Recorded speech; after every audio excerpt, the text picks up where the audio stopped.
Hey everyone, welcome back.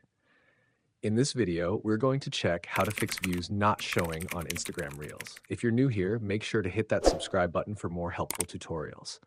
Now let me walk you through the simple steps to fix this issue. Step 1. Go to the App Store or Play Store and update your Instagram app to the latest version. Open Instagram and go to your profile. Tap Professional Dashboard. Then tap the gear icon in the top right corner. Scroll down and tap Switch Account Type. Then select Switch to Creator Account.